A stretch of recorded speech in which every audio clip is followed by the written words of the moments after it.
Hi, my name is Dominique Forêt, and I'm a professor at the École Polytechnique Fédérale de Lausanne in Switzerland. I am an economist, and I've been very much involved in the initial development of the concept of smart specialization.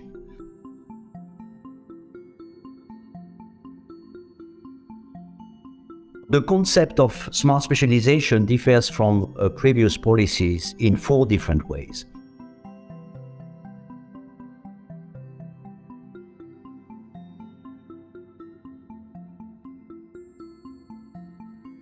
The first is that at the time we developed the concept, we observed too many regions trying to specialize in the same trendy areas with no existing capacities and assets which could justify this choice. And so based on smart specialization, regions were advised to build their transformation on the existing specific capacities and opportunities they have. New also and different also is the idea of priorities. Actually, prioritization, this is a new mindset. This is haute couture as opposed to ready to wear, which means that smart specialization strategy demands high engagement and competencies from the public sector, public agencies, and high commitment from the industry, the research, and society stakeholders. Also, priorities are vertical. They address specific industries and firms, and they are not only about industry, but about the transformation of this industry. Because the point is not just to pick winners or to support losers, this is to pick changes. Finally, what is new and different, this is the entrepreneurial discovery process.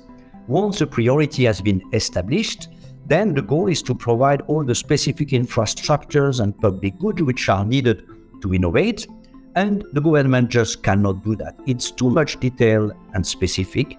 So we have this bottom-up process of entrepreneurial discovery involving all relevant stakeholders to discover information about gaps, problems, opportunities, and the policy responses to achieve the desired transformation.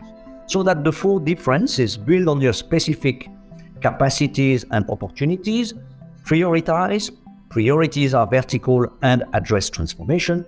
Finally, the entrepreneurial discovery process.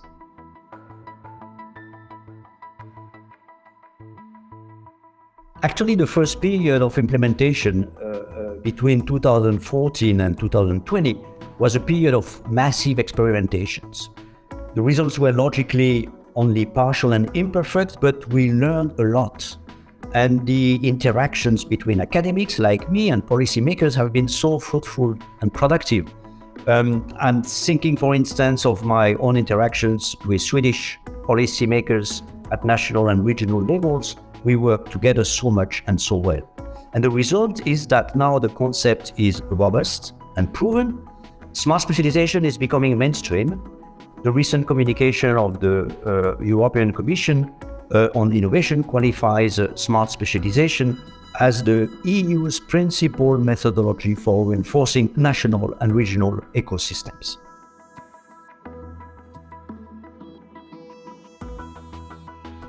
Thinking of the future of smart specialization, I think it's really now time to scale up, to make it more global. Also at the time of climate problems and sustainability issues, smart specialization design fits well grand challenge missions. So it's time to scale it up and to support any region and countries in the world for managing and achieving the structural transitions and transformations.